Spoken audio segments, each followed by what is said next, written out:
Hi students, today we are going to discuss about equilibrium.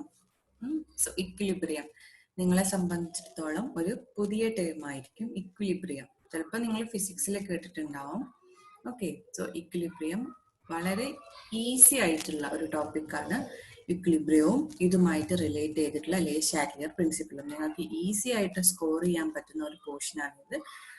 ഈ ഒരു ചാപ്റ്ററിലെ നമ്മളെ non metal എന്നുള്ള ചാപ്റ്ററിൽ actually equilibrium and Le Chatelier principle ആണ് വളരെ ഇമ്പോർട്ടന്റ്. ഈ ഭാഗത്ത് നിന്നാണ് നിങ്ങൾക്ക് ക്വസ്റ്റ്യൻസ് നിങ്ങൾ എക്സ്പെക്ട് ചെയ്യുന്നത്. So back to this equilibrium. What is this equilibrium? വല്ലാത്തൊരു പേരിലെ ഇക്വിലിബ്രിയം. സോ equilibrium actually means it occurs, chemical equilibrium occurs when a reaction and its reverse reaction proceed at the same rate. നമ്മൾ കഴിഞ്ഞ ക്ലാസ്സിൽ reversible റിയാക്ഷൻസിനെ പറ്റി പറഞ്ഞു. എന്തായിരുന്നു reversible reactions എന്ന് പറഞ്ഞാല്? നമ്മൾ പറഞ്ഞിട്ടുണ്ട് ചില റിയാക്ഷൻസിലെ, ഫോർ എക്സാമ്പിൾ ഹേബർ പ്രോസസ് തന്നെ, പ്രൊഡക്ഷൻ ഓഫ് അമോണിയ ഉണ്ടാകുന്ന പ്രോസസ് ആണ് എന്ത്? ഹേബർ പ്രോസസ് എന്ന് പറയുക. So the equation is N2 plus 3H2 gives 2NH3. This is the process of formation of ammonia, 2NH3. So ഈ ഇക്വേഷൻ നമ്മൾ പറഞ്ഞു N2 plus 3H2, നൈട്രജനും ഹൈഡ്രജനും ഉണ്ടായിട്ട് അമോണിയ ഉണ്ടാവുന്നുണ്ട്. പക്ഷെ എന്ത്? അമോണിയ വീണ്ടും ഡീകമ്പോസ് ചെയ്തിട്ട് നൈട്രജനും ഹൈഡ്രജനുമായിട്ട് മാറുന്നുണ്ട്. So we can replace this symbol as like this. Okay, അപ്പം ഏതൊരു റിയാക്ഷനും ഈ ഒരു സിംബൽ വെച്ചിട്ടാണ് നമ്മൾ എക്സ്പ്രസ് ചെയ്യുന്നുണ്ടെങ്കിൽ that is definitely A reversible reaction. Reversible reaction എന്ന് പറഞ്ഞാൽ എന്താ? there is a forward reaction and a backward reaction is occurring simultaneously. Production, forward reaction എന്ന് പറഞ്ഞാൽ എന്താണ്? ദിസ് ഈസ് ദി റിയാക്ടന്റ് അല്ലെ? റിയാക്ടന്റ് പ്രോഡക്റ്റ് ആയിട്ട് മാറുന്ന റിയാക്ഷനെയാണ് നമ്മൾ ഫോർവേഡ് റിയാക്ഷൻ എന്ന് പറയാ. അതേപോലെ ഉണ്ടായ പ്രോഡക്റ്റ് തിരിച്ച് റിയാക്ടന്റ് തന്നെ ആകുന്ന റിയാക്ഷനെയാണ് നമ്മൾ ബാക്ക്വേർഡ് റിയാക്ഷൻ എന്ന് പറയാം. So what does this chemical equilibrium mean? Chemical equilibrium occurs when the reaction and its reverse reaction proceed at the same rate. അതായത് ഫോർവേഡ് റിയാക്ഷനും ബാക്ക്വേർഡ് റിയാക്ഷനും ഒരേപോലെ നടക്കുമ്പോഴാണ് നമ്മൾ കെമിക്കൽ ഇക്വിലിബ്രിയം അറ്റൈൻ ചെയ്തു എന്ന് പറയാം. Four example, consider the seesaw. അപ്പൊ നമുക്കറിയാം സീസോയിൽ എന്താണ്? രണ്ട് സൈഡിലും ഏകദേശം ഒരേ വെയിറ്റ് ഉള്ള കുട്ടികളാണ് ഇരിക്കുന്നതെങ്കിൽ അവര് കണ്ടിന്യൂസ് ആയിട്ട് എന്ത് ചെയ്യും? ഒരാൾ താവുമ്പോ ഒരാൾ ഉയർന്നു പോവും, ഒരാൾ ഉയരുമ്പോൾ മറ്റേ താവും. അപ്പൊ അതങ്ങനെ കണ്ടിന്യൂസ് ആയിട്ടേ നിൽക്കും, ഒരു ബാലൻസ് പോലെ അല്ലെ? നേരെ മറിച്ച് ഇതോ, this is an equilibrium? No, this is not at equilibrium because one side എന്താണ്? വെയിറ്റ് ഉള്ള ആളാണ്. അപ്പം ഇയാൾ ഒരിക്കലും ഈ ഒരു വൺ സൈഡ് റിയാക്ഷനെ അവിടെ ഉണ്ടാവുള്ളൂ അല്ലെ? അപ്പം ലൈക്ക് ദിസ് ഇക്വിലിബ്രിയം എന്ന് പറഞ്ഞാൽ forward reaction equal to backward reaction. That is exactly mean by this equilibrium. ഒരു ബാലൻസ്ഡ് സ്റ്റേറ്റ്. നമ്മള് ഷോപ്പിലെല്ലാം പോകുന്ന സമയത്ത് നിങ്ങൾക്ക് ബാലൻസ് കാണാൻ പറ്റും അല്ലെ? എങ്ങനെയാ ബാലൻസ് ചെയ്യാം? For example, we need 1 kilo banana. അപ്പൊ എന്ത് ചെയ്യും? ഷോപ്പ് കീപ്പർ 1 kiloയുടെ ബ്ലോക്ക് ഒരു സൈഡിൽ വെക്കും, ദെൻ മറ്റേ സൈഡിൽ ബനാന, ഓരോ ബനാന ഇങ്ങനെ വരും അല്ലെ? Then when this balance become equal, ആ സമയത്ത് നമുക്ക് കിട്ടിയത് 1 kilo ബനാന നമുക്ക് കിട്ടി. സോ ഈക്വൽ എന്ന് പറഞ്ഞത് ഇറ്റ് ബിക്കം ഇക്വിലിബ്രിയം എന്ന് വേണമെങ്കിൽ നമുക്ക് പറയാൻ പറ്റും. So that is mean by what? Equilibrium. So chemical equilibrium that is related to somewhat chemical reactions. അപ്പം എങ്ങനെ നമുക്ക് പറയാം? The forward reaction equal to backward reaction. So equilibrium actually mean it is a balanced state. Okay, balanced സ്റ്റേറ്റിനെയാണ് നമ്മൾ equilibrium എന്ന് പറയാ. Chemical equilibrium എന്ന് പറയുമ്പോൾ നമ്മൾ റിയാക്ഷനുമായിട്ട് റിലേറ്റ് ചെയ്ത് പറയണം. That is forward reaction equal to backward reaction. Okay, then a system approaches equilibrium. Both the forward and the reverse reaction are occurring. Yes, equilibriumത്തിൽ എന്താണ്? അങ്ങോട്ടും ഇങ്ങോട്ടും ഫോർവേഡ് റിയാക്ഷനും ബാക്ക്വേർഡ് റിയാക്ഷനും നടന്നുകൊണ്ടേയിരിക്കും ഒരേപോലെ. ഒന്ന് കൂടുതലോ ഒന്ന് കുറവോ അല്ല. ഫോർവേഡ് റിയാക്ഷൻ നടക്കുന്ന അതേ സ്പീഡിൽ തന്നെ എന്ത് നടക്കും? Backward റിയാക്ഷനും നടന്നുകൊണ്ടിരിക്കും. Then at equilibrium, the forward and the reverse reaction are proceeded at the same rate. അതിന്റെ സ്പീഡ് എന്തായിരിക്കും? സെയിം സ്പീഡിലായിരിക്കും നടക്കുക. എന്നാൽ മാത്രമേ എന്താവുള്ളൂ, അത് ബാലൻസ് ആവുള്ളൂ. അല്ലാതെ ഫോർവേഡ് റിയാക്ഷൻ പെട്ടെന്നും ബാക്ക്വേർഡ് റിയാക്ഷനും എല്ലാം നടന്നാൽ എന്തില്ല, നമ്മൾ ഇക്വിലിബ്രിയം അറ്റൈൻ ചെയ്യില്ല. Equilibrium is A stable state. Equilibrium attain ചെയ്യുക എന്ന് പറഞ്ഞത് ഒരു സിസ്റ്റം ഇക്വിലിബ്രിയം അറ്റൈൻ ചെയ്യുക, അല്ലെങ്കിൽ ഒരു റിയാക്ഷൻ ഇക്വിലിബ്രിയം അറ്റൈൻ ചെയ്യുക എന്ന് പറഞ്ഞാൽ ആ റിയാക്ഷൻ എന്താണ്, ഒരു സ്റ്റെബിലിറ്റി വന്നു, അതാണ് meaning. Then once equilibrium is achieved, the amount of each reactant and the product remain the constant. നമുക്കറിയാം, for example N2 nitrogen and hydrogen combine ചെയ്തിട്ട് അമോണിയ ഉണ്ടാകുന്ന പ്രോസസ്സിൽ, remember always use the symbol for reversible reaction. ഇല്ലേ, നിങ്ങൾ പണ്ടത്തെ ഓർമ്മയിൽ ഇങ്ങനെ ഇടരുത്. So use the symbol. Then NH3 ഈ ഫോമിൽ അത് ഇക്വിലിബ്രിയം പോയിന്റിൽ എത്തിയാൽ, ഫസ്റ്റ് തന്നെ ഒരിക്കലും ഒരു റിയാക്ഷൻ നടക്കുമ്പോൾ ഇക്വിലിബ്രിയത്തിലാവില്ല. ആദ്യം നമ്മൾ എന്തെടുക്കും, നൈട്രജൻ എടുക്കും, ഹൈഡ്രജൻ എടുക്കും, എന്നിട്ട് അവ തമ്മിൽ റിയാക്ട് ചെയ്യും. അങ്ങനെ റിയാക്ട് ചെയ്തിട്ട് ഗ്രാജുവലി ദിസ് അമോണിയ ഇങ്ങനെ ഫോം ചെയ്യാൻ തുടങ്ങും. കുറച്ച് ടൈം കഴിഞ്ഞാൽ ഈ അമോണിയ എന്ത് ചെയ്യാൻ തുടങ്ങും, ഡീകമ്പോസ് ചെയ്ത് തിരിച്ച് ദിസ് നൈട്രജൻ ആൻഡ് ഹൈഡ്രജൻ ആയിട്ട് മാറാൻ തുടങ്ങും. ഓക്കെ, അപ്പം അങ്ങനെ എന്താണ്, ആദ്യം ഫോർവേഡ് റിയാക്ഷന്റെ സ്പീഡ് ആയിരിക്കും കൂടുതൽ. കാരണം ബാക്ക്വേർഡ് റിയാക്ഷൻ നടക്കണമെങ്കിൽ എന്ത് വേണം, പ്രോഡക്റ്റ് ഇവിടെ ഉണ്ടാവണം, എന്നാൽ മാത്രമേ ബാക്ക്വേർഡ് റിയാക്ഷൻ നടക്കുള്ളൂ. ആദ്യം ഫോർവേഡ് റിയാക്ഷൻ ആയിരിക്കും സ്പീഡിൽ നടക്കുക.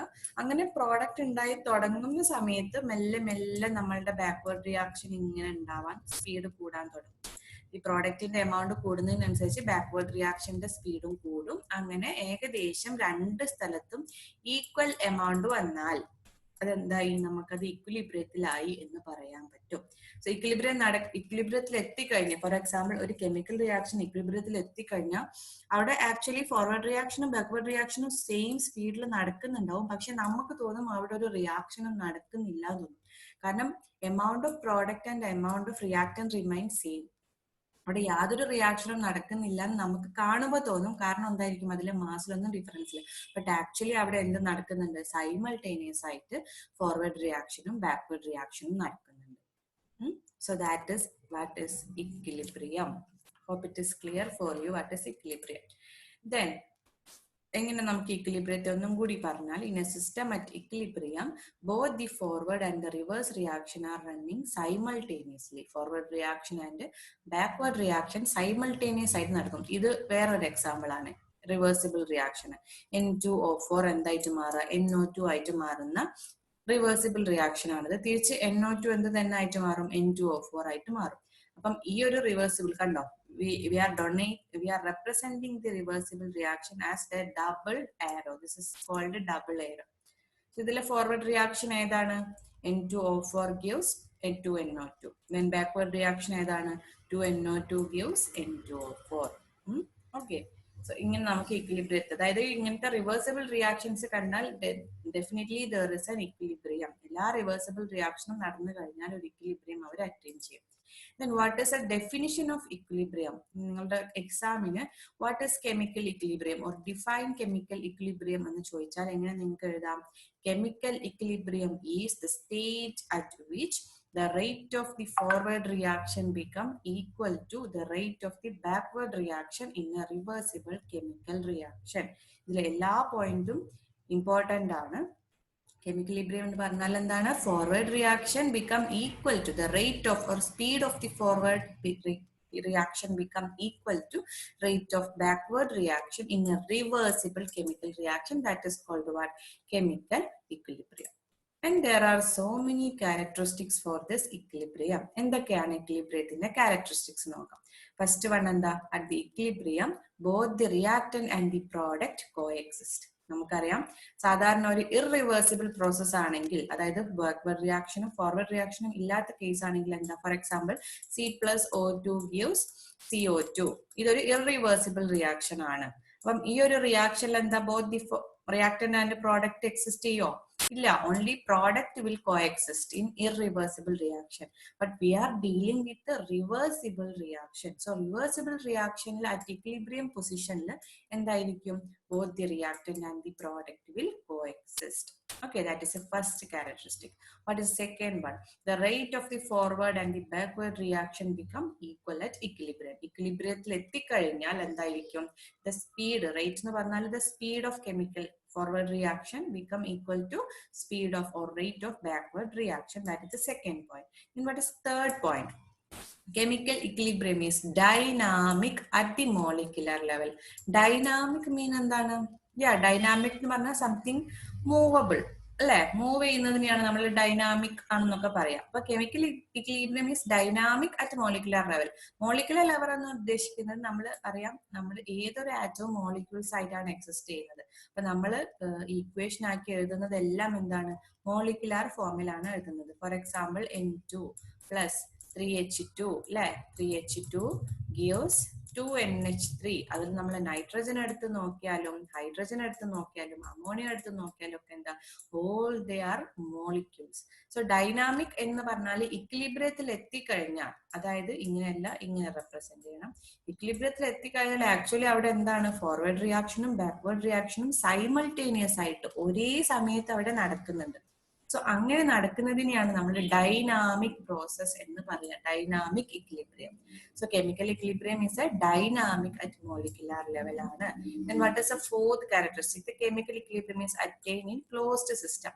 What does this closed system mean? Closed system എന്ന് പറഞ്ഞാൽ നമ്മൾ എങ്ങനെയാണോ എടുത്തത്, സ്റ്റാർട്ടിങ് കണ്ടീഷൻ എങ്ങനെയാണോ ആ കണ്ടീഷൻ തന്നെ ആ റിയാക്ഷനിൽ ഫുള്ളായിട്ട് ഫോളോ ചെയ്യണം. അതായത് പിന്നീട് ആ റിയാക്ഷൻ നടക്കുന്ന സമയത്ത് അതിലേക്ക് പുതിയ അഡീഷന് കാര്യങ്ങളോ ഒന്നും നമ്മൾ ചെയ്യാൻ പാടില്ല. നമ്മൾ എങ്ങനെയായിരുന്നു എടുത്തത് ആ കണ്ടീഷൻ തന്നെ മെയിൻറ്റെയിൻ ചെയ്യണം. എന്നാൽ മാത്രമേ എന്ത് അറ്റൈൻ ചെയ്യുള്ളൂ, കെമിക്കൽ ഇക്വിലിബ്രിയം അറ്റൈൻ ചെയ്യുള്ളൂ. അല്ലാതെ നമ്മൾ ആദ്യം ഇനീഷ്യലി ഒരു റിയാക്ഷൻ ചെയ്യാൻ വേണ്ടി നമ്മൾ ഒരു 1:3 റേഷ്യോയിൽ നമ്മൾ ഹൈഡ്രജനും നൈട്രജനും എടുത്തു, നൈട്രജൻ ആൻഡ് ഹൈഡ്രജൻ എടുത്തു. ദെൻ ആ കെമിക്കൽ റിയാക്ഷൻ നടന്നുകൊണ്ട് നിൽക്കുമ്പോൾ നമ്മൾ വീണ്ടും അതിലേക്ക് നൈട്രജൻ ആഡ് ചെയ്തു, അല്ലെങ്കിൽ ഹൈഡ്രജൻ ആഡ് ചെയ്തു, അല്ലെങ്കിൽ അമോണിയ റിമൂവ് ചെയ്തു. അങ്ങനത്തെ കാര്യങ്ങളൊന്നും നമ്മൾ ചെയ്യാൻ പാടില്ല. നമ്മൾ എങ്ങനെയാണോ സ്റ്റാർട്ടിങ്ങിൽ എടുത്ത കണ്ടീഷൻസ് ആ കണ്ടീഷന് യാതൊരു ആൾട്രേഷനും നമ്മൾ വരുത്താൻ പാടില്ല. Such systems are called what, closed system. Closed system is actually what, closed system is one in which nothing new is added to a system or nothing is removed from the system. സിസ്റ്റത്തിൽ നിന്നും remove ചെയ്യാനും പറ്റില്ല, സിസ്റ്റത്തിൽ നിന്നും add ചെയ്യാനും പറ്റില്ല. Equilibrium is possible only in A closed system. മറ്റേത് നമ്മൾ ഓപ്പൺ സിസ്റ്റം എന്നാണ് പറയുക. അപ്പൊ ഓപ്പൺ സിസ്റ്റത്തിൽ ഒരിക്കലും ഇക്വിലിബ്രിയം അറ്റൈൻ ചെയ്യില്ല. കാരണം കണ്ടീഷൻസ് ഇങ്ങനെ ചേഞ്ച് ആയതുകൊണ്ട് നിന്ന് ഇക്വിലിബ്രിയം അറ്റൈൻ ചെയ്യാൻ ബുദ്ധിമുട്ടാണ്. Okay, that is about our equilibrium. Then factors, there are some factors affecting this equilibrium. ഏതൊക്കെയാണ്? concentration, temperature, pressure. So these three are the important factors that affect the equilibrium. Which are they? concentration, temperature and pressure. അപ്പം ഈ മൂന്ന് കാര്യങ്ങളിൽ എന്തെങ്കിലും ഒരു വ്യത്യാസം, നമ്മൾ already പറഞ്ഞു എന്താണ്, equilibrium ക്ലോസ്ഡ് സിസ്റ്റത്തിൽ അറ്റൈൻ ചെയ്യാൻ കഴിയുള്ളൂ. ഇനി this concentration, these are the factors affecting equilibrium. ഈ ഫാക്ടേഴ്സിൽ ആർക്കെങ്കിലും എന്തെങ്കിലും ഒരു മാറ്റം വന്നിട്ടുണ്ടെങ്കിൽ ആ സിസ്റ്റം എന്തായിരിക്കും ചെയ്യാം? ഏതൊരു സിസ്റ്റത്തിനും ഇക്വിലിബ്രിയത്തിൽ എത്താനാണ് ഇഷ്ടം. അപ്പം ആ ഒരു ഇക്വിലിബ്രിയത്തിൽ എത്തിയ സാധനത്തെ ഇതിൽ എന്തെങ്കിലും നമ്മളൊരു വ്യത്യാസപ്പെടുത്തിയാൽ സിസ്റ്റം നാച്ചുറൽ ആയിട്ട് എന്തിനു ശ്രമിക്കും? വീണ്ടും ഇക്വിലിബ്രിയം അറ്റൈൻ ചെയ്യാൻ ശ്രമിക്കും. അത് സ്വാഭാവികമാണ് അല്ലെ?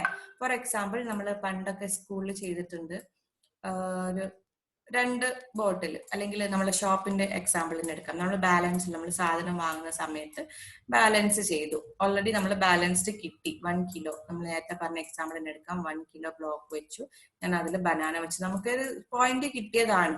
പക്ഷെ അറിയാതെ ഒരു ചെറിയ ബനാനയും കൂടി അറിയാതെ അദ്ദേഹം വെച്ചു പോയി.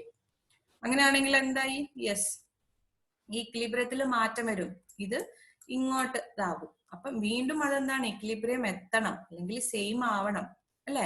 അപ്പൊ അതിന് വേണ്ടിയിട്ട് എന്ത് ചെയ്യണം? നമ്മളിവിടെ വേറൊരു വെയിറ്റ് നമ്മളിവിടെ വെക്കണം, എന്നാൽ മാത്രമേ അത് ഇക്വിലിബ്രിയം അറ്റൈൻ ചെയ്യൂ.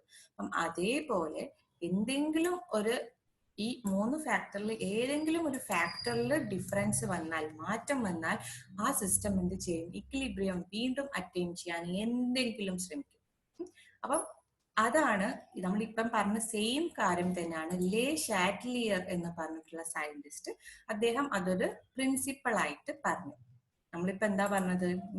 when the concentration, pressure or temperature of a system at equilibrium is changed, the system will readjust itself so as to nullify the effect of that change and attain a new state of equilibrium. അതായത് നമ്മളൊരു reaction എടുത്തു. Then ആ reaction എന്താണ്? ഇക്വിലിബ്രിയത്തിൽ എത്തിയതാണ്.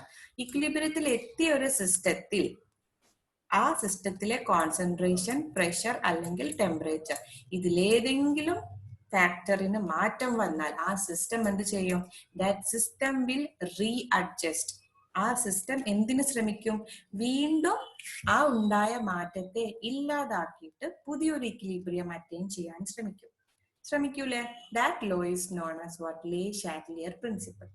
So ഇതൊരു principle ആണ്. അപ്പം നിങ്ങൾ എന്ത് ചെയ്യണം? ഈ പ്രിൻസിപ്പിളിന്റെ വേർഡിങ്സ് അതേപോലെ തന്നെ പഠിക്കണം. കാരണം പ്രിൻസിപ്പിൾ, ലോസ്, കാര്യങ്ങളൊന്നും നമുക്ക് നമ്മളുടെ വേർഡിങ്ങിൽ എഴുതാൻ പറ്റൂല. അപ്പം അത് അതിൽ ഡിഫൈൻ ചെയ്ത പോലെ തന്നെ നമ്മൾ എഴുതി വെക്കണം. സോ ഇത് സിമ്പിൾ ആണ്, അത് കാര്യം മനസ്സിലാക്കി പഠിച്ചാൽ മതി. നമ്മുടെ ഫാക്ടേഴ്സ് അല്ലെ, ഒരു ഇക്വിലിബ്രിയത്തിൽ എത്തിയ ഒരു സിസ്റ്റത്തിലെ കോൺസെൻട്രേഷൻ, പ്രഷർ, ടെമ്പറേച്ചർ ഇതിൽ ഏതെങ്കിലും ഫാക്ടറിന് എന്തെങ്കിലും ചേഞ്ച് സംഭവിച്ചാൽ സിസ്റ്റം എന്തിനു ശ്രമിക്കും? ആ ഉണ്ടായ ചേഞ്ച് ഇല്ലാതാക്കി വീണ്ടും ഒരു പുതിയ ഇക്വിലിബ്രിയം അറ്റൈൻ ചെയ്യാൻ ശ്രമിക്കും. That is known as what? Le Chatelier principle. Okay, അതാണ് ലേ ഷാറ്റ്ലിയർ പ്രിൻസിപ്പിൾ. ഇനി നമുക്ക് നോക്കാനുള്ളത് എങ്ങനെ സിസ്റ്റം ഈ ഇക്വിലിബ്രിയം വീണ്ടും ഇക്വിലിബ്രിയത്തിന് ഉണ്ടായ ചേഞ്ച് നള്ളിഫൈ ചെയ്യാൻ ശ്രമിക്കും. അതായത് കോൺസെൻട്രേഷൻ ചേഞ്ച് ചെയ്താൽ നമ്മളുടെ സിസ്റ്റം എന്താ ശ്രമിക്കുക? പ്രഷർ ചേഞ്ച് ചെയ്താൽ നമ്മളുടെ സിസ്റ്റം എന്തിനു ശ്രമിക്കും? ടെമ്പറേച്ചർ ചേഞ്ച് ചെയ്താൽ നമ്മളുടെ സിസ്റ്റം എങ്ങനെ അതിനെ നള്ളിഫൈ ചെയ്യും? അപ്പൊ ഈ 3 കാര്യങ്ങൾ മാത്രമേ നിങ്ങൾക്ക് പഠിക്കാനുള്ളൂ. വളരെ ഈസി ആയിട്ടുള്ള ഒരു ടോപ്പിക്കാണ്. സോ ഫസ്റ്റ് നമുക്ക് പോകാം. എന്തായിരിക്കും? The influence of concentration on equilibrium. അല്ലെ, influence of concentration on equilibrium. For example, consider one equation. നമ്മൾ എപ്പോഴും ഇക്വിലിബ്രിയം നമ്മൾ കൺസിഡർ ചെയ്യുമ്പോൾ നമ്മൾ റിവേഴ്സിബിൾ റിയാക്ഷൻസ് വെച്ചിട്ടായിരിക്കും പറയാം. സോ ഹേബർ പ്രോസസ്സിലെ ഇക്വേഷൻ തന്നെ എടുക്കാം. N2 + 3H2 gives 2NH3. Okay, N2 + 3H2 gives 2NH3. അപ്പൊ നോക്കുക, ഇത് സപ്പോസ് ഇത് നിങ്ങൾ യൂസ് ചെയ്ത് ഡബിൾ ആരോ ആണ് എപ്പോഴും യൂസ് ചെയ്യേണ്ടത്. Okay, so this is hope this is attained the equilibrium. Equilibriumത്തിൽ ഓൾറെഡി എത്തി എന്ന് നിങ്ങൾ വിചാരിക്കാം. അങ്ങനെ എത്തിയ സമയത്ത് അപ്പൊ എന്തായിരിക്കും? The rate of forward reaction equal to rate of backward reaction ആയിരിക്കും. സെയിം റേറ്റിൽ നടന്നുകൊണ്ട് നിൽക്കായിരിക്കും. ആ സമയത്ത് ഞാൻ എന്ത് ചെയ്തു? നൈട്രജന്റെ കോൺസെൻട്രേഷൻ കുറച്ച് കൂട്ടി. കുറച്ച് അളവിൽ നൈട്രജൻ ഞാൻ ഈ സിസ്റ്റത്തിലേക്ക് ആഡ് ചെയ്തു. I am adding some amount of nitrogen to the system. അപ്പം എന്തായിരിക്കും? ഈ നൈട്രജന്റെ കോൺസെൻട്രേഷൻ എന്ത് ചെയ്യും? നൈട്രജന്റെ കോൺസെൻട്രേഷൻ കൂടും അല്ലെ? നൈട്രജന്റെ കോൺസെൻട്രേഷൻ കൂടും. അപ്പൊ നമ്മളുടെ ഈ സിസ്റ്റം ഡിസ്റ്റർബ്ഡ് ആയി. ഇക്വിലിബ്രിയത്തിലായിരുന്നു ഈ സിസ്റ്റം, പക്ഷെ ഞാൻ നൈട്രജൻ ആഡ് ചെയ്ത സമയത്ത്, കോൺസെൻട്രേഷൻ ഓഫ് നൈട്രജൻ ഇൻക്രീസ് ചെയ്ത സമയത്ത് ഈ സിസ്റ്റം ഡിസ്റ്റർബ്ഡ് ആയി. ഇപ്പൊ ഡിസ്റ്റർബൻസ് ഉണ്ടെങ്കിൽ ആ ഡിസ്റ്റർബൻസ് എന്താണോ ഉള്ളത് ആ സിസ്റ്റം അതിനെ ഇല്ലാതാക്കാൻ നോക്കും. എങ്ങനെയായിരിക്കും സിസ്റ്റം ആ നൈട്രജന്റെ കോൺസെൻട്രേഷൻ ഇല്ലാതാക്കുക? Yes, system try to decrease the concentration of nitrogen. കാരണം സിസ്റ്റത്തിന് എപ്പോഴും ഇക്വിലിബ്രിയം അറ്റൈൻ ചെയ്യണം. അപ്പൊ ഇക്വിലിബ്രിയം അറ്റൈൻ ചെയ്യണമെങ്കിൽ എന്ത് ചെയ്യണം? നമ്മളിപ്പം ആഡ് ചെയ്ത നൈട്രജന്റെ കോൺസെൻട്രേഷൻ എന്ത് ചെയ്യണം? നമ്മൾ കുറയ്ക്കണം. എങ്ങനെയാ കുറയ്ക്കാൻ പറ്റുക? നമുക്ക് കുറയ്ക്കാൻ പറ്റുക എങ്ങനെയുള്ളൂ? ഇവിടെ 2 വേ ഉള്ളൂ. ഒന്നെങ്കിൽ ഫോർവേഡ് റിയാക്ഷൻ, ബാക്ക്വേർഡ് റിയാക്ഷൻ. അപ്പം ഇതിൽ ഏതെങ്കിലും ഒരു ഡയറക്ഷനിൽ റിയാക്ഷൻ നടത്തിയിട്ട് നമ്മൾ എന്ത് ചെയ്യണം? നമ്മൾ ആഡ് ചെയ്ത നൈട്രജന്റെ കോൺസെൻട്രേഷൻ കുറയ്ക്കണം. അപ്പൊ നിങ്ങളൊന്ന് ആലോചിച്ച് നോക്കൂ, when I am adding nitrogen to the system, ഏത് റിയാക്ഷൻ നടത്തിയാലാണ് നൈട്രജന്റെ കോൺസെൻട്രേഷൻ കുറയ്ക്കാൻ പറ്റുക?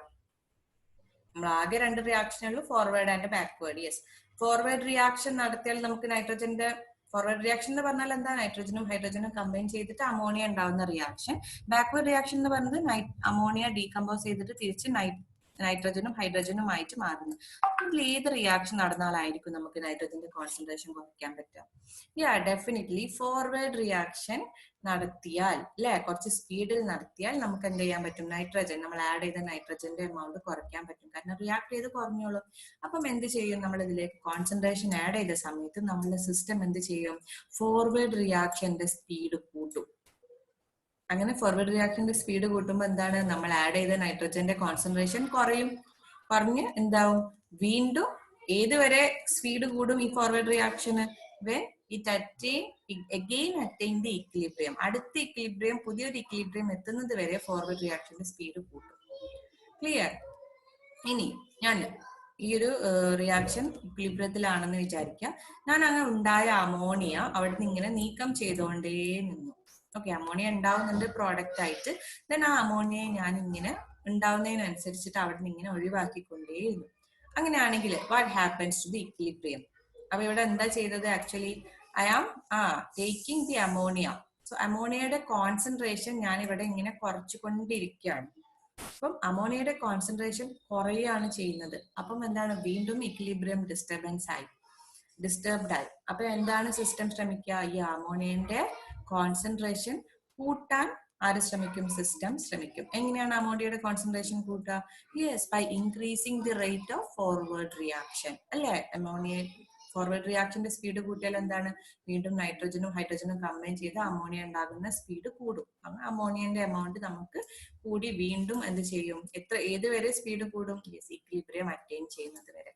So this is the influence of concentration of equilibrium. നിങ്ങളുടെ ടെക്സ്റ്റിൽ ഒരു ടേബിൾ തന്നിട്ടുണ്ട് കണ്ടോ? This is the case N2 plus 3H2 give NH3, the rate of which reaction increases when concentration of nitrogen increase. Nitrogen concentration increase ചെയ്താൽ ഏത് reaction ആയിരിക്കും increase ചെയ്യാന്നാ ചോദിക്കുന്നത്? Forward reaction or backward reaction? So നൈട്രജന്റെ reaction കൂടി ഏതായിരിക്കും? നൈട്രജന്റെ concentration കൂട്ടിയാൽ നൈട്രജന്റെ concentration കുറയ്ക്കാൻ ശ്രമിക്കും.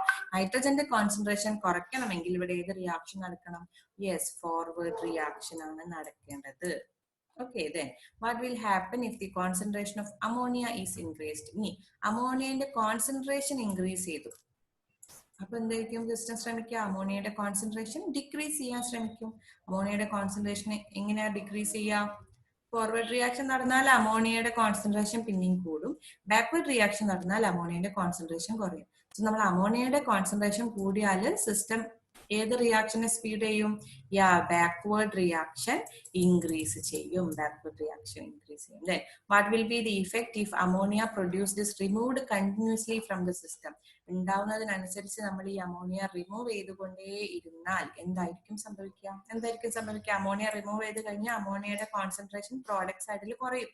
അപ്പം ഇക്വിലിബ്രിയം അറ്റൈൻ ചെയ്യാൻ വേണ്ടിയിട്ട് എന്ത് വേണം? അമോണിയയുടെ കോൺസെൻട്രേഷൻ കൂട്ടണം. അമോണിയയുടെ കോൺസെൻട്രേഷൻ കൂട്ടണമെങ്കിൽ ഏത് റിയാക്ഷൻ നടക്കണം? ഫോർവേഡ് റിയാക്ഷൻ നടക്കണം. Then there are some other questions too. More hydrogen is added. ഇതിലേക്ക് more hydrogen add ചെയ്താൽ increasing the concentration of the reactant. റിയാക്ടന്റിന്റെ കോൺസെൻട്രേഷൻ കൂടി അല്ലെ? റിയാക്ടന്റിന്റെ കോൺസെൻട്രേഷൻ കൂടിയാൽ സിസ്റ്റം എന്തിനു ശ്രമിക്കും? റിയാക്ടന്റിന്റെ കോൺസെൻട്രേഷൻ കുറയ്ക്കാൻ ശ്രമിക്കും. എങ്ങനെയാണ് റിയാക്ടന്റിന്റെ കോൺസെൻട്രേഷൻ കുറയ്ക്കുക? By increasing the rate of forward reaction. അല്ലെ? Forward reaction. The rate of forward reaction increases. Then more ammonia is added. Ammonia add ചെയ്തു. ഈ സിസ്റ്റത്തിലേക്ക് അമോണിയ ഞാൻ ആഡ് ചെയ്താൽ ആക്ച്വലി അവിടെ എന്താണ് ഇൻക്രീസ് ചെയ്യുന്നത്? Increasing the amount of product. കണ്ടോ? കോൺസെൻട്രേഷൻ ഓഫ് പ്രോഡക്റ്റ് ഇൻക്രീസ് ചെയ്തു. ഇനി കോൺസെൻട്രേഷൻ ഓഫ് പ്രോഡക്റ്റ് ഇൻക്രീസ് ചെയ്താൽ സിസ്റ്റം വീണ്ടും ഡിസ്റ്റർബ്ഡ് ആയി എന്തിനു ശ്രമിക്കും? Concentration of the product decrease ചെയ്യാൻ ശ്രമിക്കും. എങ്ങനെ ഡിക്രീസ് ചെയ്യുക? By increasing the backward reaction, isn't it? So rate of backward reaction increases ആണ് ഇവിടുത്തെ answer. Then ammonia is removed. ammonia remove ചെയ്താൽ എന്തായിരിക്കും? The concentration of product decreases. അപ്പൊ concentration of product decrease ചെയ്താൽ സിസ്റ്റം എന്തിനു ശ്രമിക്കും? പ്രോഡക്റ്റിന്റെ concentration increase ചെയ്യാൻ ശ്രമിക്കും. എങ്ങനെ ഇൻക്രീസ് ചെയ്യാം? By increasing the rate of forward reaction. Then more nitrogen is added. നമ്മൾ നൈട്രജൻ ഇതിലേക്ക് ആഡ് ചെയ്താൽ റിയാക്ടന്റിന്റെ കോൺസെൻട്രേഷൻ എന്തായിരിക്കും? റിയാക്ടന്റിന്റെ കോൺസെൻട്രേഷൻ കൂടും. റിയാക്ടന്റിന്റെ കോൺസെൻട്രേഷൻ കൂടിയാൽ നമ്മളെ സിസ്റ്റം എന്തിനു ശ്രമിക്കും? അതിന്റെ റിയാക്ടന്റിന്റെ കോൺസെൻട്രേഷൻ കുറയ്ക്കാൻ ശ്രമിക്കും. എങ്ങനെയായിരിക്കും കുറയ്ക്കാൻ ശ്രമിക്കുക? By increasing the forward reaction. So you have to complete this table. That is the effect of concentration on equilibrium. Then next ഇതാണ് pressure and chemical equilibrium. Pressure നോക്കാം. Pressure എന്ന് പറഞ്ഞാൽ just look at this equation. N2 plus 3H2 gives 2NH3.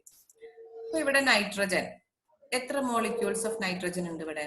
N2. നമുക്കറിയാം number of molecules എന്ന് പറഞ്ഞാല് അതിന്റെ left സൈഡിലുള്ള കോയിഫിഷ്യന്റിന്റെ number ആണ് നമ്പർ ഓഫ് മോളിക്യൂൾ എന്നുള്ളത്. ഫോർ എക്സാമ്പിൾ 5N2 ഇങ്ങനെ റെപ്രസെന്റ് ചെയ്താൽ അതിനർത്ഥം നമ്മൾ ഇങ്ങനെ എഴുതുന്നതിൽ ഈ 5 എന്ന് പറയുന്നതിനെ നമ്മൾ കോയിഫിഷ്യന്റ് എന്ന് പറയും. ഈ 2 എന്ന് ആയിട്ട് നമ്മൾ ചെറുതായിട്ട് താഴെ റൈറ്റ് സൈഡിൽ എഴുതുന്നതിനെ സബ്സ്ക്രിപ്റ്റ് എന്നും പറയും. ഓക്കെ 5N2 അതേപോലെ 10Cl2 എന്നൊക്കെ നിങ്ങൾ കേട്ടിട്ടുണ്ടാവും. Cl2 അതേപോലെ തന്നെ 2NH3. അപ്പം ഈ 2, 5, 10 എന്നൊക്കെ പറഞ്ഞാൽ actually that is called coefficient എന്നാണ് ആ നമ്പറിന് പറയാം. സോ ഈ coefficient is equal to the number of molecules equal to the coefficient. അതായത് ഈ കോഎഫിഷ്യന്റ് എത്രയാണോ അത്രയും മോളിക്യൂൾസ് അവിടെ ഉണ്ടാവും. Then N2 എന്ന് പറഞ്ഞാൽ എത്ര ആയിരിക്കും? ആക്ച്വലി ഇവിടെ ഒരു 1 ഉണ്ട്, നമ്മൾ 1 ആയതുകൊണ്ട് അതിന് എഴുതാത്തതാണ്. സോ എത്ര മോളിക്യൂൾസ് ഓഫ് നൈട്രജൻ ഉണ്ട് here? Yes, 1 molecules of nitrogen is here. Then how many molecules of hydrogen is there? Because N2 ആണ്. N2 എന്ന് പറയുന്നത് മോളിക്കുലാർ ഫോം ആണ്, അറ്റോമിക് ഫോം അല്ല. സോ 1 മോളിക്യൂൾ ഓഫ് നൈട്രജൻ ഉണ്ട്. അതേപോലെ എത്ര മോളിക്യൂൾ ഹൈഡ്രജൻ ഉണ്ട് ഇവിടെ? Yeah, coefficient is 3. So total 3 molecules of hydrogen ഉണ്ട്. Okay, then എത്ര പ്രോഡക്റ്റ് ഉണ്ട് ഇവിടെ? യാ, 2. The coefficient is 2. So 2 molecules of ammonia ഇവിടെ ഉണ്ട്. Then in this equation, what is the total number of moles of the reactant molecule? Reactant molecule, so total എത്ര mole ഉണ്ടാകും? 1 and 3, total 4 അല്ലേ? 4 mole substance ഉണ്ട്. Then what about the product? Productല് 2 അല്ലേ? 2 mole ആണ് ഉള്ളത്. Then here both the reactant and the product are gases അല്ലേ? അപ്പൊ forward reaction എന്ന് പറഞ്ഞാൽ ആക്ച്വലി ഇവിടെ എന്തുണ്ട്? ടോട്ടൽ 4 moles ഉണ്ട്. ഇവിടെ എന്തുണ്ട്? പ്രോഡക്റ്റ് സൈഡിൽ ടോട്ടൽ 2 mole ഉണ്ട്. അപ്പൊ ഫോർവേഡ് റിയാക്ഷൻ എന്ന് പറഞ്ഞാൽ ആക്ച്വലി എന്താണ്? യാ, പ്രഷറിനെ സംബന്ധിച്ചിടത്തോളം പ്രഷർ എന്ന് പറഞ്ഞാൽ ആക്ച്വലി ഇത് നമ്പർ ഓഫ് മോളിക്യൂൾസ് ആണ്. അപ്പൊ നോക്കാം ഏത് സൈഡിലാണ്? റിയാക്ടന്റ് സൈഡിലാണോ പ്രോഡക്റ്റ് സൈഡിലാണോ മോളിക്യൂൾസ് കൂടുതലുള്ളത്? യെസ്, ഡെഫിനറ്റ്ലി റിയാക്ടന്റ് സൈഡിലാണ്. അപ്പൊ ഫോർവേഡ് റിയാക്ഷൻ എന്ന് പറഞ്ഞാൽ എന്താണ്? യാ, ഇൻക്രീസ് 4ന്ന് 2 ആയിട്ട് കുറയാണ് എണ്ണം. അതായത് ഫോർവേഡ് റിയാക്ഷൻ എന്ന് പറഞ്ഞാൽ പ്രഷർ കുറയ്ക്കുന്ന റിയാക്ഷൻ ആണ് അല്ലെ? പ്രഷർ എന്ന് പറഞ്ഞാൽ ഉദ്ദേശിക്കുന്നത് അതിലുള്ള നമ്പർ ഓഫ് മോളിക്യൂൾസ് ആണ്. നേരെ മറിച്ച് ബാക്ക്വേർഡ് റിയാക്ഷൻ നടക്കുമ്പോൾ 2 മോള് 4 മോളായിട്ട് മാറുകയാണ് ചെയ്യുന്നത്. അപ്പം what about it's pressure? Pressure increase ചെയ്യുന്ന റിയാക്ഷൻ ആണ് ബാക്ക്വേർഡ് റിയാക്ഷൻ. അപ്പം അങ്ങനെ വെച്ചിട്ട് വേണം നിങ്ങൾ ആൻസർ ചെയ്യാൻ. Okay, for example, in the manufacture of ammonia the reaction in which direction result in the decrease in the number of molecule. Number of molecules decrease ചെയ്യുന്നത് ഏത് റിയാക്ഷൻ ആണെന്നാണ് ചോദിച്ചത്. അപ്പൊ നോക്കാം, ഇവിടെ 4 ഉണ്ട്, ഇവിടെ 2 ഉണ്ട്. അപ്പം ഏതാണ്? യാ, ഡിക്രീസ് ചെയ്യുന്നത്, നമ്പർ ഓഫ് മോൾസ് കുറയുന്നത് 4 to 2 ആണ്. That is forward reaction. Then what happens when the pressure of the system is increased? നമ്മളെ പ്രഷർ ഇൻക്രീസ് ചെയ്തു എന്ന് വിചാരിച്ചോ, അല്ലാതെ പ്രഷർ കേട്ടോ, നമ്പർ അല്ല, നമ്മൾ അല്ലാതെ എക്സ്റ്റേണൽ ആയിട്ട് നമ്മളൊരു പ്രഷർ കൊടുക്കൂലേ? പ്രഷർ കൊടുത്തു. അപ്പൊ പ്രഷർ കൊടുത്താൽ എന്തായി? ഇക്വിലിബ്രിയം ഡിസ്റ്റർബ്ഡ് ആയി. ഇക്വിലിബ്രിയം ഡിസ്റ്റർബ്ഡ് ആയി പ്രഷർ സിസ്റ്റം എന്തിനു ശ്രമിക്കും? ആ പ്രഷർ കുറയ്ക്കാൻ ശ്രമിക്കും. അപ്പം പ്രഷർ എങ്ങനെയായിരിക്കും കുറയ്ക്കുക? Forward reaction. ഈ ഒരു കേസിൽ ഫോർവേഡ് റിയാക്ഷൻ എന്ന് പറയുന്നത് പ്രഷർ കുറയ്ക്കുന്ന പ്രോസസ് ആണ് അല്ലെ? ബാക്ക്വേർഡ് റിയാക്ഷൻ എന്ന് പറഞ്ഞാൽ പ്രഷർ കൂട്ടുന്ന പ്രോസസ്സും ആണ്. അപ്പൊ നമ്മൾ സിസ്റ്റത്തിന്റെ പ്രഷർ കൂട്ടുമ്പോൾ, നമ്മൾ എക്സ്റ്റേണൽ ആയിട്ട് പ്രഷർ കൊടുക്കുമ്പോൾ സിസ്റ്റം എന്തിനു ശ്രമിക്കും? പ്രഷർ കുറയ്ക്കാൻ ശ്രമിക്കും. അപ്പൊ പ്രഷർ എങ്ങനെയാ സിസ്റ്റം കുറയ്ക്കുക? Forward reaction or by backward reaction? Definitely through forward reaction. കാരണം ഫോർവേഡ് റിയാക്ഷനിലാണ് 4 ഉള്ളത് എന്തായിട്ട് കുറയുന്നത്? 2 ആയിട്ട് കുറയുന്നത്. അതുകൊണ്ട് ഫോർവേഡ് റിയാക്ഷൻ നമ്മൾ പ്രഷർ കൂട്ടുന്ന സമയത്ത് ഫോർവേഡ് റിയാക്ഷന്റെ സ്പീഡ് ഇൻക്രീസ് ചെയ്തിട്ട് പ്രഷർ കുറയ്ക്കാൻ സിസ്റ്റം ശ്രമിക്കും. നേരെ മറിച്ച് നമ്മൾ പ്രഷർ കുറച്ചാലോ, സിസ്റ്റത്തിന്റെ പ്രഷർ കുറച്ചാൽ എന്ത് ചെയ്യും? സിസ്റ്റം പ്രഷർ കൂട്ടാൻ ശ്രമിക്കും. എങ്ങനെ പ്രഷർ കൂട്ടാൻ ശ്രമിക്കുക? Yeah, by increasing the rate of backward reaction. Okay, അപ്പൊ നിങ്ങൾക്ക് ഈ ഹേബർ പ്രോസസ്സിന്റെ കണ്ടീഷൻ നോക്കിയാൽ കാണാൻ പറ്റും. ഹൈ പ്രഷറിലായിരിക്കും നമ്മൾ ഹേബർ പ്രോസസ്സ് കണ്ടീഷൻ കണ്ടക്ട് ചെയ്യാം. എന്തുകൊണ്ടായിരിക്കും? ഹേബർ പ്രോസസ് എന്ന് പറഞ്ഞാൽ അമോണിയയുടെ മാനുഫാക്ചറിങ് പ്രോസസ് ആണ്. അപ്പൊ നമ്മളുടെ ആവശ്യം എന്താ? കൂടുതൽ അമോണിയ കിട്ടണം. അപ്പൊ നമ്മൾ ഹൈ പ്രഷർ കൊടുത്താൽ എന്താണ്? ഫോർവേഡ് റിയാക്ഷന്റെ സ്പീഡ് കൂടും. ഫോർവേഡ് റിയാക്ഷന്റെ സ്പീഡ് കൂടിയാൽ നമുക്ക് കൂടുതൽ അമോണിയ കിട്ടും. Okay, so this is the effect of pressure on chemical equilibrium. Then പിന്നെ ഇന്ന് നോക്കാനുള്ളത്, പിന്നെ ഒരു കാര്യം കൂടി ശ്രദ്ധിക്കേണ്ടത്, ഫോർ എക്സാമ്പിൾ ഇപ്പൊ ഹേബർ പ്രോസസ്സിലൊക്കെ നമ്മൾക്ക് റിയാക്ടന്റ് സൈഡിൽ 4 മോളിക്യൂൾ ഉണ്ട്, പ്രോഡക്റ്റ് സൈഡിൽ 2 മോളിക്യൂളേ ഉള്ളൂ. അപ്പൊ നമുക്ക് പ്രഷറിന്റെ ഇഫക്റ്റ് ചെയ്യാൻ പറ്റും. നേരെ മറിച്ച് ചില കേസസിൽ റിയാക്ടന്റ് സൈഡും പ്രോഡക്റ്റ് സൈഡിലും സെയിം നമ്പർ ഓഫ് മോളിക്യൂൾസ് ആയിരിക്കും. ഫോർ എക്സാമ്പിൾ A+B എന്നുള്ളത് C+D. This is A reversible reaction ആണെന്ന് വിചാരിച്ചോളൂ. ഓക്കെ, C+D അങ്ങനെയുള്ള റിയാക്ഷൻ ഉണ്ടെന്ന് വിചാരിക്കാം. അതായത് ഇവിടെയും 2 മോളാണ്, മറ്റ് പ്രോഡക്റ്റ് സൈഡിലും 2 മോൾ ആണെങ്കിൽ ഏതാണ് ഫോർവേഡ് റിയാക്ഷൻ നടന്നാലും ബാക്ക്വേർഡ് റിയാക്ഷൻ നടന്നാലും സെയിം ഇഫക്റ്റ് ഓഫ് പ്രഷർ ആണ്. അപ്പം ഇങ്ങനെയുള്ള ഒരു ഇക്വേഷന്റെ കേസിൽ നമ്മൾ പ്രഷറിന് എന്തെങ്കിലും കൊടുത്താൽ, പ്രഷർ നമ്മൾ എക്സ്റ്റേണൽ ആയിട്ട് പ്രഷറിൽ ഡിഫറൻസ് കൊടുത്താൽ അവിടെ എന്തുണ്ടാവില്ല, കെമിക്കൽ ഇക്വിലിബ്രിയത്തിൽ യാതൊരു ചേഞ്ചും ഉണ്ടാവില്ല. ആ ഒരു പോയിന്റ് ആണ് ടെക്സ്റ്റിൽ ഇവിടെ പറഞ്ഞിട്ടുള്ളത്. In a reversible reaction, if there is no change in the number of gaseous molecules in the reactant and the product side, pressure will not have any effect on the chemical equilibrium. പ്രഷറിന് എന്തുണ്ടാവില്ല, effect ഉണ്ടാവില്ല. നേരെ മറിച്ച് ഇങ്ങനത്തെ രണ്ട് product സൈഡിലും reactant സൈഡിലും number of മോളിക്യൂൾസിന്റെ എണ്ണം ഡിഫറെന്റ് ആണെങ്കിൽ മാത്രമേ എന്തുണ്ടാവുള്ളൂ, നമുക്ക് പ്രഷറിന്റെ ഇഫക്റ്റ് വെച്ചിട്ട് നമുക്ക് അതിനെ കൺട്രോൾ ചെയ്യാൻ പറ്റുള്ളൂ. ഇനി മൂന്നാമത്തെ ആളാണ് temperature. Actually this Haber process is A exothermic forward reaction എന്നുള്ളത് എക്സോതെർമിക് പ്രോസസ് ആണ്. എക്സോതെർമിക് പ്രോസസ് എന്ന് പറഞ്ഞാൽ എന്താണ്, that reaction which liberates energy അല്ലെങ്കിൽ ലിബറേറ്റ്സ് ഹീറ്റിനെ പുറത്ത് വിടുന്ന റിയാക്ഷനെയാണ് നമ്മൾ എക്സോതെർമിക് റിയാക്ഷൻ എന്ന് പറയാം. ഓക്കെ, അപ്പൊ നിങ്ങൾ നോക്കുക, ഈ ഹേബർ പ്രോസസ് ഇവിടെ തന്നിട്ടുണ്ട്. ഇതിൽ ഏതാണ് ഫോർവേഡ് റിയാക്ഷൻ ആണോ ബാക്ക്വേർഡ് റിയാക്ഷൻ ആണോ എക്സോതെർമിക്? ഫോർവേഡ് റിയാക്ഷൻ എന്നുള്ളത് N2 + 3H2 gives 2NH3 plus heat. അപ്പൊ ഫോർവേഡ് റിയാക്ഷൻ നടക്കുന്ന സമയത്ത് എന്ത് ചെയ്യുന്നുണ്ട്, ഹീറ്റ് പ്രൊഡ്യൂസ് ചെയ്യുന്നുണ്ട്. സോ ഫോർവേഡ് റിയാക്ഷൻ എന്ന് പറയുന്നത് എന്താണ്, എക്സോതെർമിക് പ്രോസസ് ആണ്. നേരെ മറിച്ച് ബാക്ക്വേർഡ് റിയാക്ഷൻ എന്ത് പ്രോസസ് ആണ്, അവിടെ ഹീറ്റ് ഇല്ല. ബാക്ക്വേർഡ് റിയാക്ഷൻ എന്ന് പറഞ്ഞാൽ 2NH3 വീണ്ടും N2 + 3H2 ആയിട്ട് മാറുന്നത്. അവിടെ എന്തില്ല, ഹീറ്റ് പ്രൊഡക്ഷൻ ഇല്ല. സോ അത് ദാറ്റ് ഈസ് ഒന്നുമല്ല, ടെമ്പറേച്ചർ ഉണ്ടാവുന്നില്ല അല്ലെ. നേരെ മറിച്ച് forward reaction is an exothermic process. അപ്പൊ നിങ്ങളൊന്ന് ആലോചിച്ച് നോക്കൂ, ദ ഇഫക്ട് ഓഫ് ടെമ്പറേച്ചർ.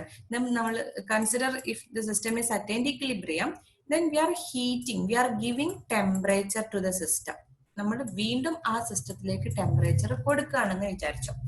അപ്പം ആ സിസ്റ്റം എന്തിനു ശ്രമിക്കും, ടെമ്പറേച്ചർ കൂട്ടുമ്പോൾ നമ്മൾ കൊടുക്കുന്ന സമയത്ത് സിസ്റ്റത്തിന്റെ ടെമ്പറേച്ചർ കൂടും, ഇക്വിലിബ്രിയം ഡിസ്റ്റർബ് ആവും. സോ സിസ്റ്റം എന്തിനു ശ്രമിക്കും, ടെമ്പറേച്ചർ ഡിക്രീസ് ചെയ്യാൻ ശ്രമിക്കും. അപ്പം ടെമ്പറേച്ചർ ഡിക്രീസ് ചെയ്യണമെങ്കിൽ ഏത് റിയാക്ഷൻ നടക്കണം, ഫോർവേഡ് റിയാക്ഷൻ നടന്നാൽ അവിടെ production of heat, that is an exothermic reaction ആണ്. ഫോർവേഡ് റിയാക്ഷന്റെ സ്പീഡ് കൂട്ടിയാൽ വീണ്ടും ഹീറ്റ് പ്രൊഡ്യൂസ് ചെയ്ത് പിന്നെയും സിസ്റ്റത്തിന്റെ ഹീറ്റ് കൂടുകയുള്ളൂ. അപ്പൊ നമ്മൾ ടെമ്പറേച്ചർ കൊടുക്കുന്ന സമയത്ത് സിസ്റ്റം എന്തായിരിക്കും, ബാക്ക്വേർഡ് റിയാക്ഷൻ നടത്തും. അതായത് ഹീറ്റ് പ്രൊഡ്യൂസ് ചെയ്യാത്ത റിയാക്ഷന് സ്പീഡ്, അതായത് ബാക്ക്വേർഡ് റിയാക്ഷന്റെ സ്പീഡ് കൂട്ടും. അങ്ങനെ കൂട്ടിയാൽ എന്താണ്, നമുക്ക് സിസ്റ്റത്തിന്റെ ടെമ്പറേച്ചർ കുറയ്ക്കാൻ പറ്റും. ഇനി നമ്മൾ ടെമ്പറേച്ചർ, സിസ്റ്റത്തിന്റെ ടെമ്പറേച്ചർ കുറച്ചു എന്ന് വിചാരിക്കാം.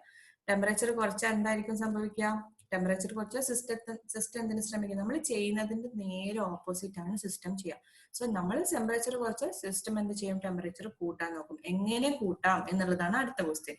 ഒന്നെങ്കിൽ ഏതെങ്കിലും ഫോർവേഡ് റിയാക്ഷന്റെ സ്പീഡ് കൂട്ടുക, അല്ലെങ്കിൽ ബാക്ക്വേർഡ് റിയാക്ഷന്റെ സ്പീഡ് കൂട്ടുക. ഇതിൽ ഏത് റിയാക്ഷന്റെ സ്പീഡ് കൂട്ടിയാലും നമുക്ക് ടെമ്പറേച്ചർ ഇൻക്രീസ് ചെയ്യാൻ പറ്റുക, ഹീറ്റ് ഉണ്ടാകുന്നത് ഏതാണ്, ഫോർവേഡ് റിയാക്ഷൻ ആണ്. അപ്പം ഏത് റിയാക്ഷന്റെ സ്പീഡ് കൂടണം, ഫോർവേഡ് റിയാക്ഷന്റെ സ്പീഡ് കൂടണം. So these are the effect of concentration, temperature and pressure on equilibrium. Then last point ആണ് catalyst and the chemical equilibrium. Catalyst നമ്മൾ ഓൾറെഡി പഠിച്ചിട്ടുണ്ട്. കാറ്റലിസ്റ്റ് എന്ന് പറഞ്ഞാൽ എന്താണ്, these are the substance to change the rate of chemical reaction അല്ലെ. നമുക്ക് ഒരു chemical റിയാക്ഷന്റെ സ്പീഡിനെ control ചെയ്യാൻ നമ്മൾ യൂസ് ചെയ്യുന്ന ആളാണ് ആര്, കാറ്റലിസ്റ്റ് എന്ന് പറയുന്നത്.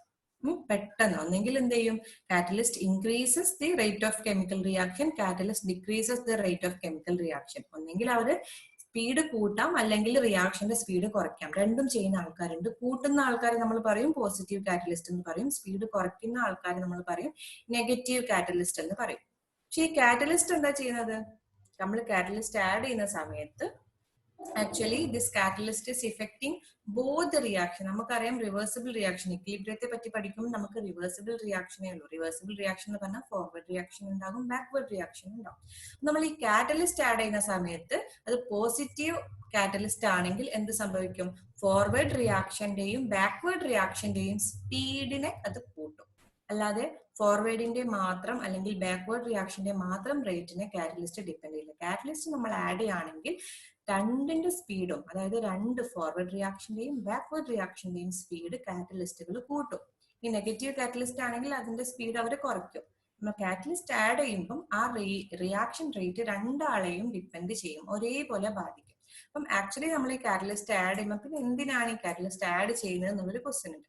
കാറ്റലിസ്റ്റ് ആഡ് ചെയ്യുന്നത് എന്തിനാന്ന് വെച്ചാൽ പെട്ടെന്ന്, അപ്പൊ നിങ്ങളൊന്ന് ആലോചിച്ച് നോക്കൂ. ഇപ്പം ഫോർ എക്സാമ്പിൾ റിയാക്ഷൻ റേറ്റ് കൂട്ടുന്ന കാറ്റലിസ്റ്റ് ആണ് ഞാൻ ആഡ് ചെയ്തത്.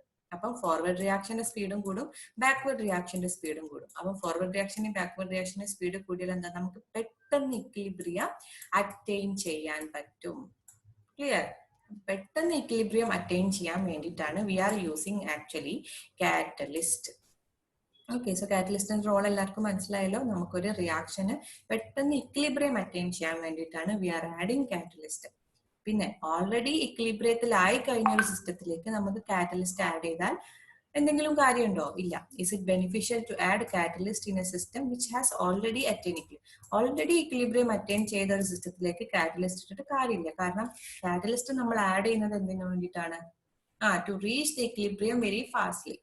ഇക്വിലിബ്രിയം എത്തിക്കഴിഞ്ഞ ഒരു സിസ്റ്റത്തിലേക്ക് കാറ്റലിസ്റ്റ് ഇട്ട് യാതൊരു കാര്യമില്ല. അപ്പൊ നമ്മൾ ഇക്വിലിബ്രിയം എത്താൻ വേണ്ടി യൂസ് ചെയ്യുന്ന സാധനമാണ് എന്ത്? ദിസ് കാറ്റലിസ്റ്റ് എന്ന് പറയുന്നത്. ഓക്കെ, സോ ഇത്രയേ ഉള്ളൂ. This is about Le Chatelier's principle and about chemical equilibrium. വളരെ ഈസി ആയിട്ടുള്ള ഒരു പോർഷൻ ആണ്. നിങ്ങളൊന്ന് ചിന്തിച്ചിട്ട് ആൻസർ ചെയ്യേണ്ട പോർഷൻ ആണ്. ഓക്കെ, അപ്പം ഇതിൽ നിന്നാണ് നിങ്ങൾക്ക് ക്വസ്റ്റ്യൻസ് എക്സ്പെക്ട് ചെയ്യേണ്ടത്. എങ്ങനത്തെ ഏത് ക്വസ്റ്റ്യൻ വന്നാലും നിങ്ങൾ എന്ത് ചെയ്താൽ മതി, ആകെ നമ്മൾ ചെയ്യാനേ ഉള്ളൂ. നമ്മൾ എന്ത് ചേഞ്ച് വരുത്തിയാലും സിസ്റ്റം നമ്മൾ ചെയ്യുന്നതിന്റെ ഓപ്പോസിറ്റ് ചെയ്യാൻ നോക്കും. എങ്ങനെ സിസ്റ്റത്തിന് ഇത് ചെയ്യാൻ കഴിയുള്ളൂ? By altering the speed of backward or forward reaction. അപ്പൊ അത് വെച്ചിട്ട് നിങ്ങൾക്ക് എഴുതാൻ കഴിയണം. Okay, so let's wind up the class. Thank U.